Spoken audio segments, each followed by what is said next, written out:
Hello, and welcome to the Couch Coven. I am Teddy, I'm Laura. and we're welcoming you back to talk about ego death. Ego death.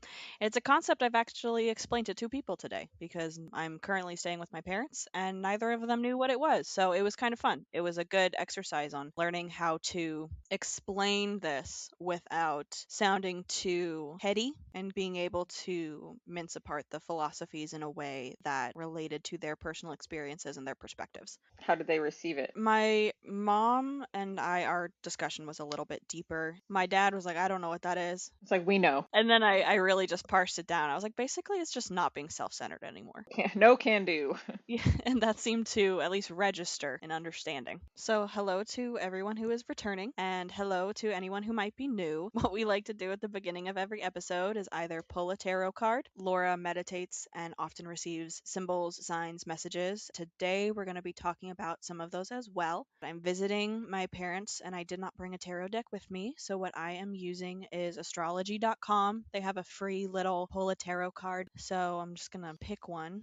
Ooh, and I pulled the Empress. The little blurb is everything you touch or talk about today is going to get bigger, so be careful with your words and actions. While today will be easygoing and agreeable, a few days from now, something you set in motion today may come back in a bigger form. Watch out for exaggeration, even about good things. Go light on the flattery and even sincere compliments, since it all may become grander than you intend. Ooh, it feels like appropriate caution. Well, I meditated this morning just before we started recording, Mhm. and I don't want to exaggerate after receiving that reading.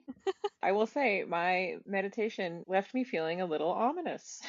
This morning, the first image I received through my practice was a perfect rectangle, a very thin, perfect rectangle that looked like it was growing taller and then growing smaller again. And this registered to me as a portal to some place that is not of Earth. And then I received an image of a humanoid that had a searchlight for a head and was in sort of like a cloak. And I received images like this before, and I wasn't sure what these beings were. But when I saw this one, their face turned on like a searchlight and it could turn off again. And I registered this as somebody who's tasked specifically with searching for things. The last images I received were of rolling hills and a bunch of rock formations, miles and miles of rolling hills and rocks that were clearly an uninhabited part of Earth. I received all of this information and registered it as there are people looking for something, and that something is a portal, and that portal is in the process or on the verge of opening. So do with that information what you will. It appears almost as if it's a snapshot into something that's happening right now and not different symbols that fit together. Absolutely. That's exactly how it processed to me too. And that's one of the first things I wrote down in my journal entry when I wrote about it was that all of these images that I received actually feel connected to each other. Whereas before I received images all at once that can connect to each other, but don't necessarily have to. The searchlight person, the humanoid searchlight thing, it's similar to an image that I had received before to some humanoid figures that sort of had screens for faces. And I registered them as being in hazmat suits initially. Now I feel that they're very connected to whatever this creature is. You'll all hear if I receive anything else that seems to connect to this. We'll talk about that in future times. I had been slacking on meditating this week. So today it felt very much like spirits were like, we've had things to tell you. All right, so you get the info dump now. Right, You don't exactly. get it in pieces. You Yeah. got to process it all at once now. Yeah. Sorry. You're bad. Yep, my bad. Oh, I'm excited to see what the river is going to tell me. I'm going to get dropped off while my mom is at work on Monday. Ooh. And hopefully the weather will be nice and I'll just kind of sit there and journal. And hopefully over the next few days, something doesn't expand too much and explode in my face. Yeah. As per the card. Hey, as long as you be cautionary. No exaggeration. Everything so far has been going pretty smoothly. Hopefully that continues. Yes. Fingers so crossed. Shall we get into it? Get into ego death. We shall. The ego death. The credit for discovering the ego or bringing it to the forefront of Western psychology is Sigmund Freud created the popularity of psychoanalysis. His theories really centered around sexual stages of maturation, which was very weird. Very man. Very sexist, Yeah. very misogynistic, very repressed. That's really what his main message was it was all about repression. It wasn't about expression or expansion. It was all, oh, what are we keeping inside of ourselves? It was all about our perversions. If you read through his stages, it's kind of gross. And he was also one of those people that was like, I hate my mom because I saw her naked once. Carl Jung springboarded off of this idea of psychoanalysis, but he changed it into an expansive type of psychoanalysis and psychology known as analytic psychology. So it's not just about what is wrong with us, it's about introspection and discovering the self. It is a type of psychoanalysis into the deeper unconscious of the psyche, which Carl Jung said was fractioned into different archetypes of the self. So you have your ego, your shadow, your personality, and many other parts of yourself. It's less about you trying to control your animal instincts because they are bad, and it's more so getting in touch with those, integrating everything together. Carl Jung explored a different approach, looking into the collective consciousness of humanity versus simply the individual. Freud's psychoanalysis was very self centered, it was very individualistic, where Jungian psychoanalysis, his biggest thing was this thing called the collective consciousness, where we're all connected, we're all a part of one whole, we all have individual experiences, but at the end of the day, we can integrate with each other and marry our parts in order to benefit humanity and make ourselves better and make the world better. Would you like to go into what is the ego? Because I figured we should explain that if we're going to go into ego death. The ego is the part of our consciousness with which we identify who we are, our personality, the parts of us that recognize material reality as the only true reality. The part of you that has been molded by society and how you were taught to be, all of it is pretty much ego based unless you were raised by Tibetan monks. Every way that people is raised within religion, outside of religion, in modern day society, it's all very ego based. It centers the individual. Think main character syndrome, thinking the entire world revolves around the needs of the individual. The ego can prevent us from wanting to accept mistakes, shame, and failure. Society labeling characteristics as negative or positive sustains the ego's mission to hide us from the entirety of our consciousness, molding us into people who do not challenge the social norms or systems in place. Creates a barrier from acknowledging the bad stuff about our desires and wants, according to Eliot in 2020. Our ego does not want to hurt us, but its limited view of life often prohibits the individual from understanding and experiencing the fullness of existence. The ego is very limiting. It feels very much like stepping into our ego and who we think we're supposed to be is normal and natural, but it is very much limiting, and by stepping into that, we are preventing ourselves from understanding that fullness of life and existence. Do you want to go into what ego death is? The meat of the episode, or the tofu if you're plant based. The bread and butter. God, I could go for some butter bread, but this house doesn't have any bread in it. Ego death. It's a complete loss of subjective self identity. It could be described as separating your consciousness from your identity, the identity that's developed within this world and this lifetime, and the identity that limits and diminishes you. Ego death could also be seen as a reconfiguration of how the conscious mind sees ourselves. The ego is a part of our personality we identify with, limited in its understanding of our unconscious and vast personhood. So it's a very tunneled vision. It's difficult to expand outside of that worldview and expand out of your role, your community. There are communities that have diverse populations who encourage curiosity and encourage people being different. Dismantling and working with the ego means you can see both sides of your personhood, what society would deem as negative and then what they would deem as positive and rewardable. Ego death is one step of individuation, which is self-discovery and integration of the whole self, those desires, those ideas, the parts of yourself maybe society doesn't recognize as good. Some would describe the experience as an existential crisis, a midlife crisis. It's a major period of reflection and deconstructing your personhood, looking under the hood to understand the why of yourself and how the puzzle has been put together. The choice to revert back to what you know or continue the process is your choice.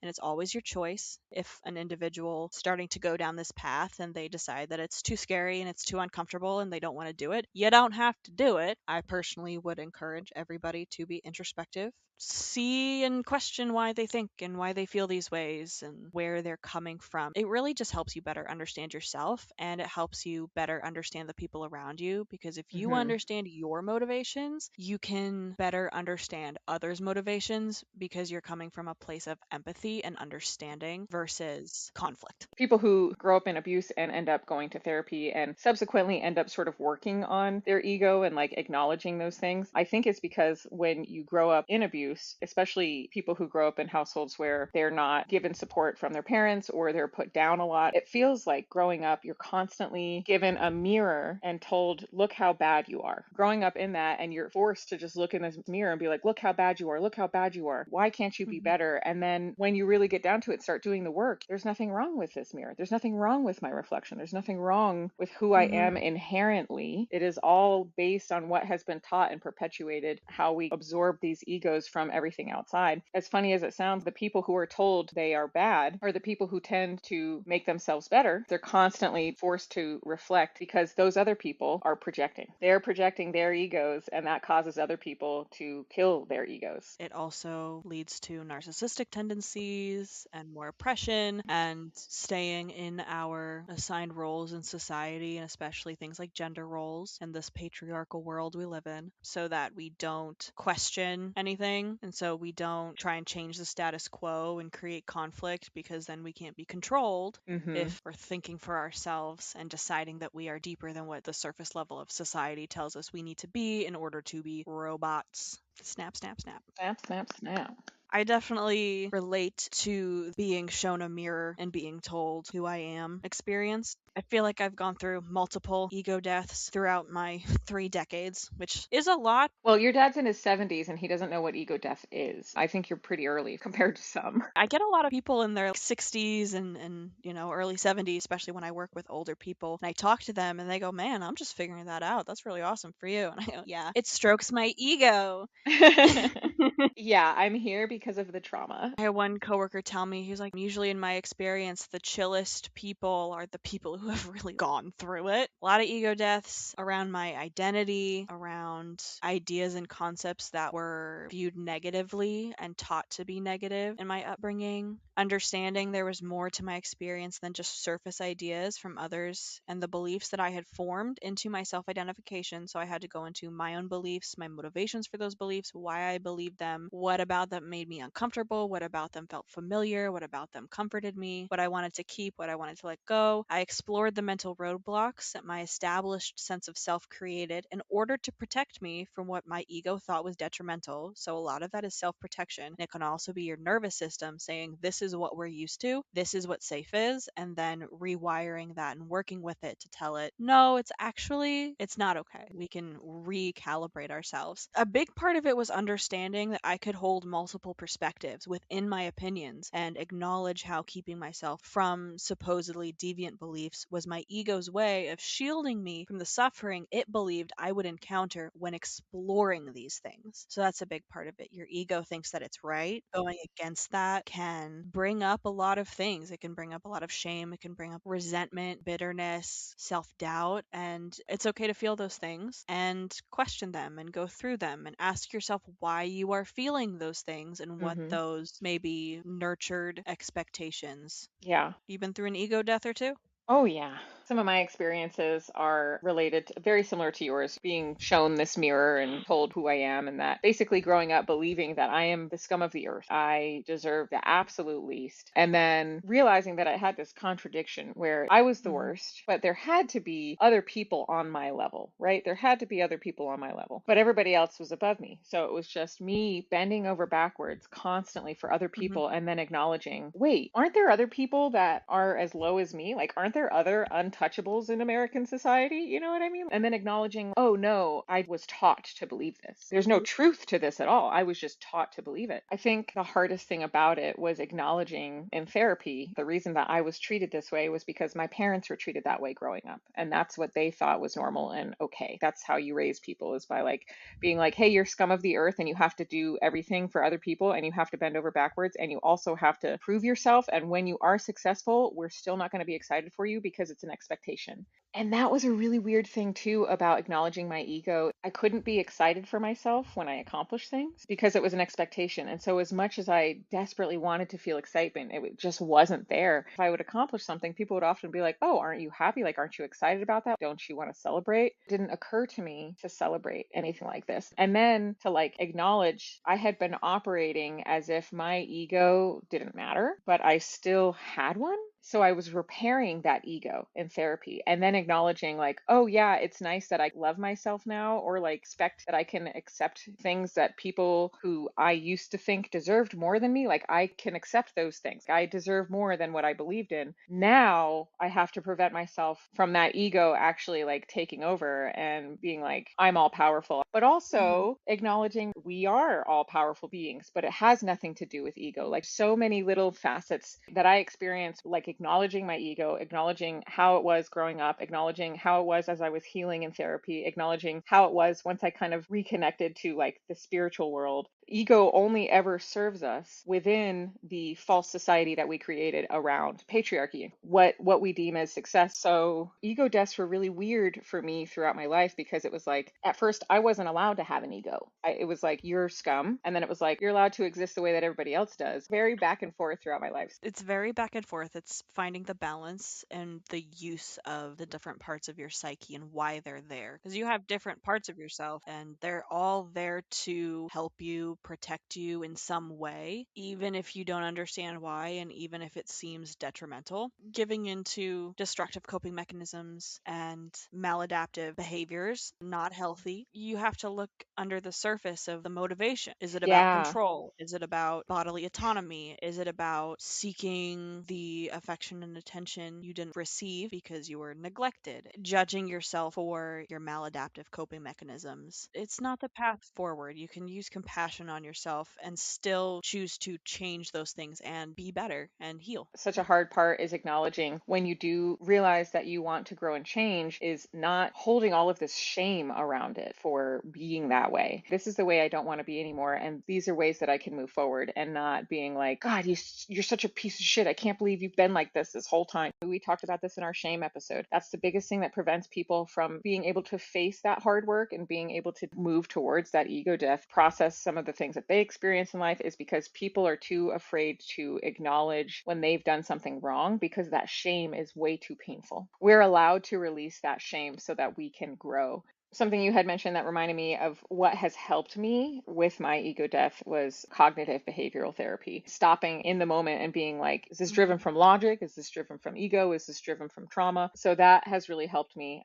Ultimately, why it's important to process these things and to try to move towards silencing your ego, or at least putting it in the back seat. Egos have historically been used like weapons or armor in social or political settings, depending on what your role is, really. Even when our egos are associated with generally positive things, the very nature of aligning ourselves with certain identities draws limiting barriers around us. Having an ego is like playing a character that you are not allowed to deviate from. It's important for one to acknowledge their ego and work on destroying it, or at least actively relocate it to the back seat instead of the driver's seat. And that's to achieve inner peace. When we achieve inner peace, that creates a foundation of growth for our life and the people around us as well. Love begets love. Finding understanding regarding how society and your experiences shaped you and your ego, and how not to let that conditioning dictate who you are. The choices that you make will foster peace and joy in every aspect of your life if that's how you are processing things or moving forward, is understanding how things have shaped your ego and understanding how you move through the world using that ego or not. Reducing your ego helps you consciously understand you are worthy of peace and joy regardless of what society tells you, regardless of your financial or social status, regardless of what you've been able to accomplish in your life. Your value is inherent, and you Mhm. deserve peace and joy regardless of what all of these egotistical constructs are around you. Reducing your ego also fosters empathy for others, thus spreading peace and joy even more. Ego death releases a one sided view of life and selfhood, gives us an avenue for growth because we no longer have to understand ourselves with tunnel vision. We don't have to stay in those constructs of who we're supposed to be, who society tells us we're supposed to be. The only other thing I want to add is it's particularly important in my mind for people who were raised by people with narcissistic tendencies to work on their ego death. When you grow up in that household, you can tend to pick up those traits without even realizing it or acknowledging it because that Mm-hmm. was taught to you as normal. If you grew up with narcissism, which is pretty much everybody, you need to be extra cautious how you're navigating in the world because it can seem very much like you're navigating normally and appropriately when you were not given the tools to navigate appropriately. Like I grew up with a narcissistic mom who acted like everything that happened to her was a personal attack.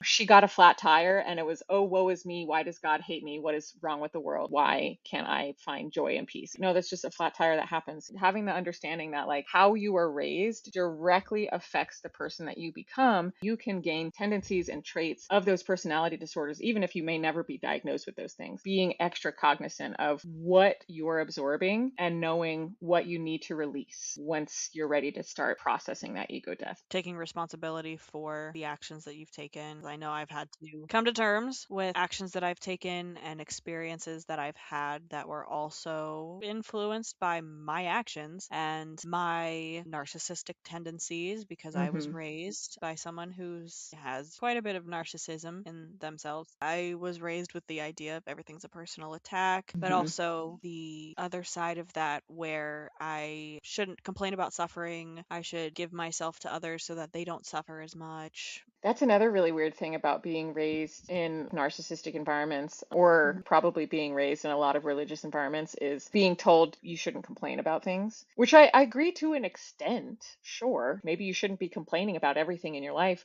You're allowed to release some negative feelings by complaining about things, by venting to things. Complaining about something negative that happened to you, in and of itself, a negative trait in a person, is so toxic.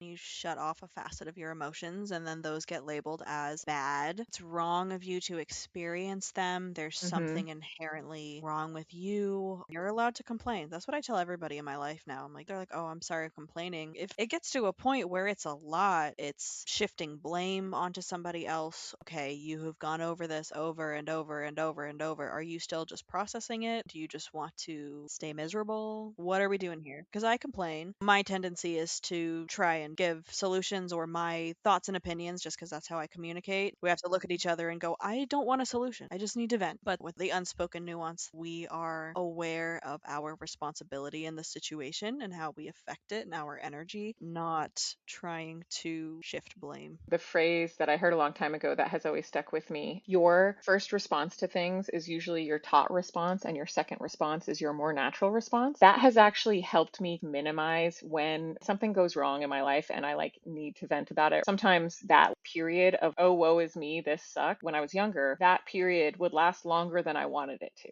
That second reaction would kick in, like after a few days of whatever happened. Okay, time to get in gear and fix this. And once I realized my second reaction to these things is always my preferred reaction, it sort of helped me start minimizing the time that I spent being bothered by it. My more natural inclination is to be a fixer. Let's get back on track instead of whining about it incessantly. That's what I was literally taught to do. When things would go wrong in my mom's life, things wouldn't be fixed for weeks or months, maybe even years. She would just deal with the miserable things that happened and never fix them because she didn't give herself the power or the wherewithal to be like, cool, let's fix this. It was just, who's going to come to my rescue? Acknowledging that my second reaction was, cool, let's get back on track. I don't need all that time worrying about it because I know I'm going to get up and fix it. A huge reaction that I have worked through, partly through therapy and shadow work and from medication, is I don't have that initial reaction of panic or frustration a lot when something Hmm. happens. The aggression doesn't surface as readily where I bump into something and changing from the mindset, oh my God, why did it do this, to, oh, that thing is there. You reacted with more of humor rather than aggression, and that's what I've started doing as well. And it's so healing to be like, oh, what a Hmm. funny mistake. My roommate's mom got us little heart-shaped boxes of chocolate for Valentine's Day, you know? I had that box of chocolate sitting on my side table because who doesn't want a sweet treat before bed? And I had a few pieces left in the box. I ended up lifting the box up to get a piece of paper that was underneath it. And because I lifted the box from the lid and it wasn't secure, so I lifted the box and it only held the whole box assembly for a second before the bottom half kind of fell out of my hand and all of the chocolates with it. And it chocolate fell behind my nightstand on top of everything where my plugs and stuff were plugged in the wall. And the worst part about it was there were chocolates in there that I had like had pieces of and then put half the chocolate back. So there was just like little bits. And I was like, God damn it. I didn't react with like, God damn it. I was just like, oh, how silly of me. Of course it was going to fall apart. Like I didn't grab it well enough. Whoops, silly me. Like I just thought it was kind of funny instead. And I got underneath the side table to start cleaning it up. So I had thrown a little bag of chips away, like an empty bag from chips, and it fell out of the trash can and I didn't realize. And it was like sitting underneath my nightstand. All of the chocolates fell into that bag. Perfect little cleanup scenario. And I was like, oh my God. And I genuinely felt like it was some sort of karmic change. It's been months now where I've been able to react better about knocking things over, spilling things, whatever, and not getting frustrated and instead reacting with humor. The universe was like, good job, you're doing it right, you know. And it was, let's make it a little easier for you this time. And I was just like, oh my God, how lucky, look at that. Like I barely even needed to clean anything up. It just felt serendipitous. Like it was like the universe was being like, hey, surprise, you're growing and here's a little glimpse of that somehow, you know. Things are just working out better. It's those little moments where you realize that also all your work is paying off. This isn't quite the same scenario, but ugh, when I flew in, I had a flight and then I had a connecting flight to make, right? This Mm. connection flight ended up being delayed for about 6 hours. Oh God, is that how long it ended up being? Ugh.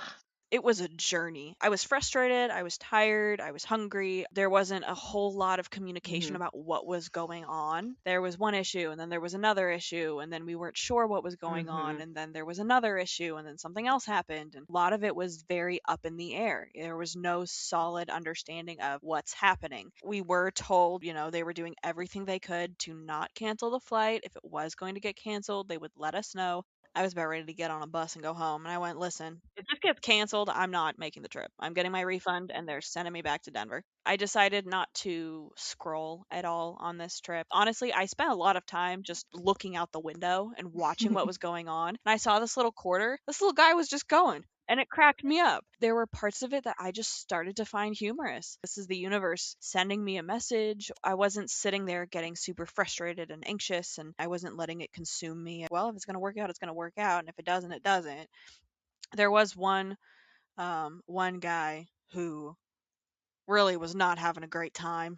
Not having a great time. He kept trying to go up to the the poor like customer service reps at the counter and being like, "Well, don't you know, like in your professional opinion, shouldn't this be happening? And they should be doing this and blah blah blah blah blah." I'm like, "Oh my god, oh my god." One of the other passengers actually was productive and called some number to ask questions and things like that. And so there were a group of women who were just chilling, hanging out. I didn't know if they were going somewhere or coming back from somewhere, but they were just cutting it up and chilling. And there was a mom who was entertaining her kid for 6 hours. There was other parents with babies, and it was really interesting, and it was a bonding experience. I felt like it was a bonding experience. And the amazing thing Yeah. was, because I was a little bit worried about this. Well, actually, I wasn't worried about this at all because I was like, I'm not going to treat the flight attendants horribly. But you know how some people can get when it's this huge inconvenience and they take it out on staff. And Yeah. yeah, the employees Right. Because their and ego.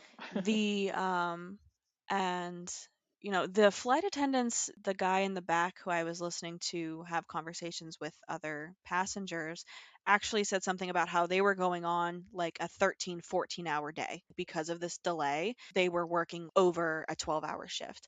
By the time we got to our destination, he got on the announcement thing, was like, okay, hey, we're here. Yeah. He said, thank you everybody for being understanding. It's definitely been felt. It's definitely been noticed. And it was really nice because it seemed like everybody on the flight was very just like, yeah, this is happening. Kind of seemed like at the end of the day, it was just a huge blessing for the flight attendants, especially, and it makes their life easier. So if you put your ego aside, even if you're being inconvenienced, and putting my ego aside, understanding that these things happen, not going into it thinking it's personal, it made the trip a lot better. It blessed the Yeah. people who were even more inconvenienced than we were.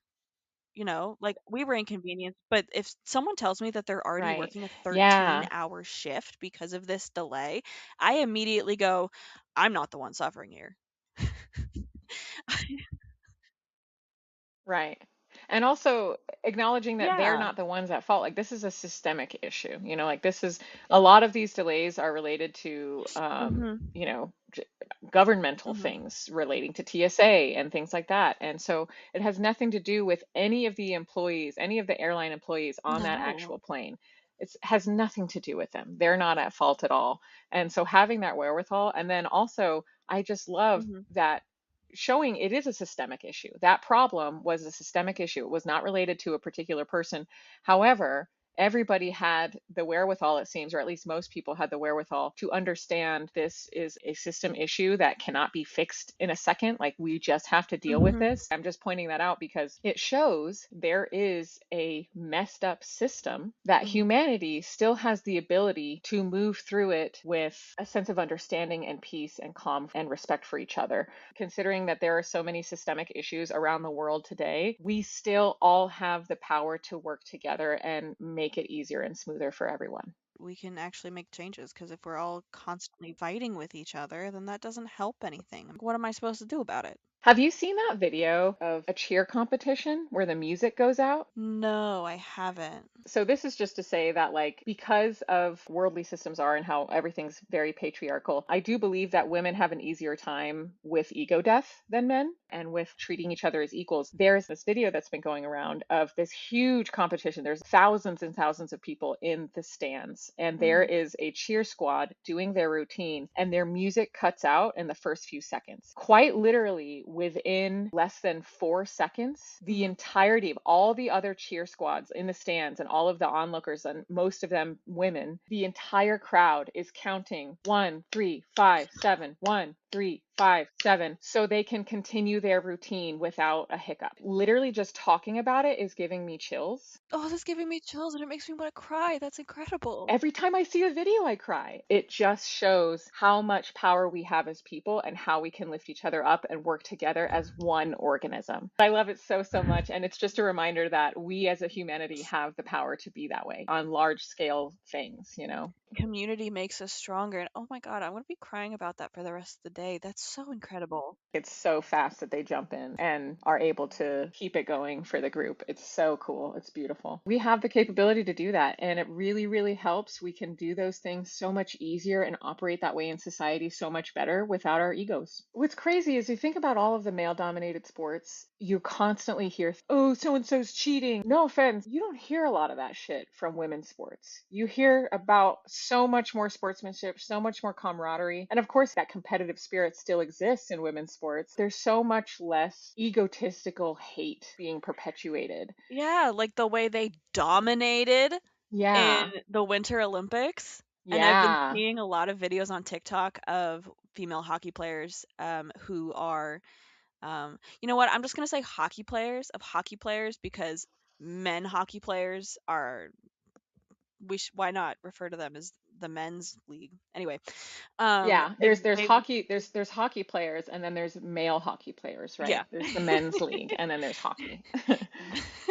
And they're mic'd up and they're just having a good time, and one of them, I don't remember, and one of them I saw someone was talking to the someone on the other team, and they go, we're like you're like we're competitors, not rivals, or something like that, where Yeah, they acknowledge that, yeah, they're there to beat each other. They're there to win and get points, but they're right. also there. There's a sense of community. There's a sense of collaboration, cooperation. They get excited when they see people from other teams. You Yeah. know, I mean, there's also the stereotype of hockey players from rival teams marrying each other.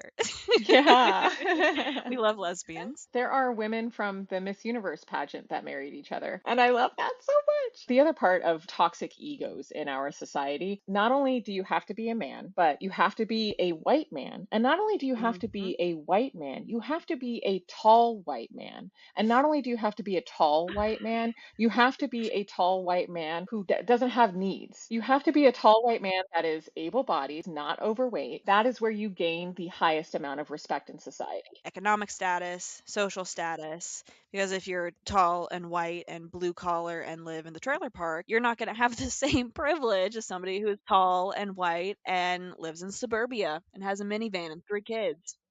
But even still, the tall white man that lives in the trailer park has the upper hand over a small brown man with higher economic status. Generally speaking, that's how things have been. There are so many men in the patriarchy, in our society, who have been taught to believe that they are part of that group that deserves success when they're not. Then they become very egotistical, very hateful, and very Hmm. insecure because they're like, I've been taught that I'm supposed to get to this place in life and I'm not getting to this place in life. So I do feel bad, but I'm also like, put your ego on the back burner, buddy, and be a human. Heteronormativity is also based on ego and patriarchy. Something I have noticed with heteronormative relationships is if the woman is happy, she looks good and she seems like she feels good. If she's not happy, she doesn't look like she feels good. And then once she leaves that relationship, She blossoms. if somebody is in a healthy relationship and they look good and they feel good, then their relationship is probably on the healthier side. They're not being put down. They're able to be who they want to be. There's so many TikTok videos of women who get divorced and then their style completely changes. They get new hair, they go to the gym, them being like, I'm finally able to be who I want to be and not who I'm told to be. So when you see somebody in a heteronormative relationship and they seem like they're being who they are, you seem to actually have love in your life. You're being supported and you're being loved. The last thing I really want to talk about is things that Uh-huh. have helped me work through my own ego deaths. Do you want to go into that first? Is there something that has really helped you process those times? You mentioned taking responsibility. That was my number one. That's a huge thing. Taking responsibility for your actions in your life. That was really, really the biggest thing. I had a very visceral experience of taking responsibility for a reaction that I had when I thought about somebody else's transgressions, you could say. I just had this moment of, why am I having such a strong reaction to this? Like, why is this making me feel physically ill? Pops up in my brain, and then all of a sudden I have to go, oh my God, this is awful. I have to cut this out. Why am I even thinking about this? I took a second and I went, oh, well, I'm having that reaction because I understand that I could be capable of those same things, but I don't want to. So now I can think about that person and those instances. Yeah, it still makes me uncomfortable. I still don't like them. I still think they're a terrible person. I no longer feel that sense of shame and self condemnation. I'm capable of those things. I'm capable of the greatest evil that you could think of. We all are. We all have Yeah. that darkness in us somewhere. That was a really visceral, somatic, conscious change that happened instantly in my body. As soon as I went, oh, well, I have the same inky black in my blood. Taking responsibility, acknowledging we are capable of the same evils that happen to us. Also acknowledging that just because those evils happen to us doesn't mean that that was something that we cosmically deserved or that it is direct relation to our worth. Just because we might be capable of some extreme evil or very serious darkness doesn't mean we have to make those choices. We never have to act on those things. We can consciously acknowledge what the right thing to do is and Mhm. make those decisions. In doing that, in taking responsibility, in acknowledging that you're capable of the same evils that other people are, we foster empathy because if we can see ourselves in somebody else, then we can see them in us and vice versa. And it just makes Mhm. it so much easier to accept others and to move forward in society and grow together. Some things that have really helped me, like I mentioned before, CBT, cognitive behavioral therapy, just stopping myself in the moment when I'm having thoughts. Is this ego based? Is this driven Mhm. by something else? Where is this coming from and how can I reconcile it? And then meditation. Meditation obviously helps a lot. For whatever reason, having an actual meditative practice where you can sit in silence, try to field off your thoughts or at least accept your thoughts as they gently let them go, however your practice is, getting into that mindset of acknowledging we all have this place of peace in us as well. We don't just have darkness. We have this place of peace and beauty that we can access and that we can foster in our lives. Our thoughts are just bubbles. They float in and out. I think of my thoughts as balloons, helium balloons. And then acknowledging the thoughts that we do have, like I mentioned with CBT. Is it entitlement? Is it jealousy? Is it Mhm. superiority? What negative feelings am I having? What are they backed by? What experiences did I have that kind of molded me to feel this way? And then accepting those things, accepting your faults, accepting what you've experienced, and moving through it without shame. You have to accept the fact that those are a part of you, and it doesn't mean that you're going to act on them, doesn't mean you're a bad person. And if you have intrusive thoughts, if you have OCD, becoming aware of these things and understanding these different facets of yourself actually make deciphering your thoughts and intrusive thoughts easier.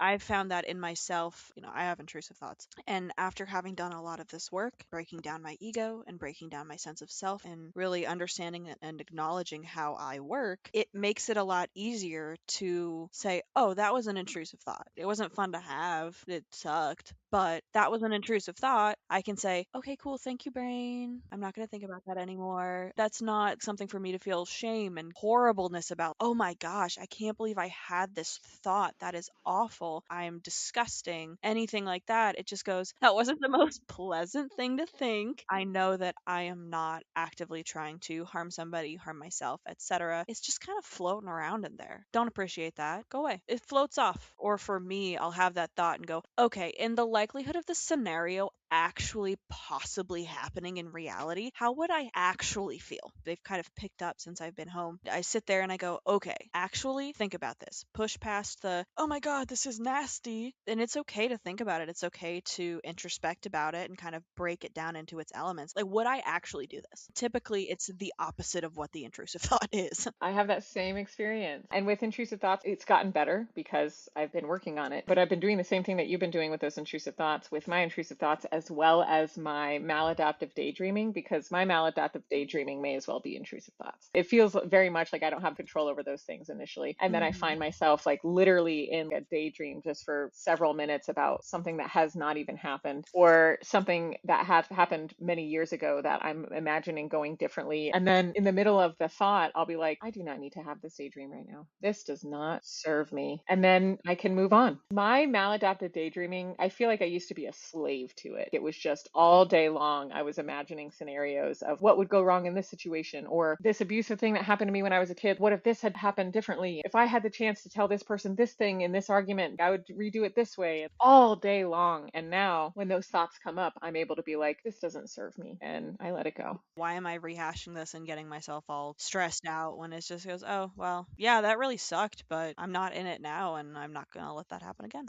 And lastly, I think the most important thing with working on anything, any internal work that you're doing, just be kind to yourself. Yes. Oh my God. Please give yourself grace and space. Whatever it is that you're trying to process or move through or fix in yourself, imagine that you are trying to help somebody you love and not yourself, somebody you care deeply about, and how much care and compassion you would give them in those times. You deserve to give that to yourself. Yes. Yes. Yeah. If you think it's wrong to treat people with hatred and vitriol when they maybe just mess up, then it's not okay to treat yourself with the same thing. You got to be nice to yourself, which is hard to do, especially if you've grown up not being allowed to be nice to yourself and having not been treated with kindness. Take small baby steps. Take small baby steps. You don't have to punish yourself just for being a human being. I think that kind of wraps us up. We haven't done a spotlight, I think, in the last few. I would like to spotlight somebody. I do not know her. I did not speak to her, but I would like to spotlight the mom in the airport that was also experiencing the 6 hour delay with me. She had a child. She was probably like 4. This mom continued having a smile on her face. She found different ways to keep her child engaged. And I didn't hear a hint of frustration. I didn't hear her get upset that that the child was asking when they were going to leave. Her attitude towards her kid was evident in the way that the child was acting. There was so much more understanding. There was so much more grace. There was so much more patience. The dad was on the phone most of the time. It seemed like he was taking care of business. They seemed like such a happy little unit. It just seemed like a very healthy, lovely little unit. And I just wanted to shout her out because a lot of parents and moms would have gotten so frustrated in that situation. Honestly, that was something that kind of kept me going and kept my spirits up, seeing that and kind of feeding off that energy. If this mom can do this, I can do this. I've only got to worry about myself. I don't have to worry about anybody else. I just wanted to spotlight that stranger in the airport. I thought that was so incredible that she was raising her child in that environment. I love people like that. It's so telling. If you Mhm. travel with somebody, it's always so telling how they handle delays and difficulties through travel, what kind of person they are. I love to see how well she handled that. That's beautiful. Thank you, stranger. Thank you, stranger. Would you like to send us off with a blessing or an intention? I would love to send us all off with the intention as we work through our egos, as we work through the things that we want to change and better within ourselves, that we give ourselves grace and that we give grace to the people around us, because we heal and grow so much better in a loving environment than when we're being looked down upon. So as you process things and try to silence that ego, give yourself grace and love, and give grace and love to the people around you. And thank you all for listening. See you next week. Bye. Bye.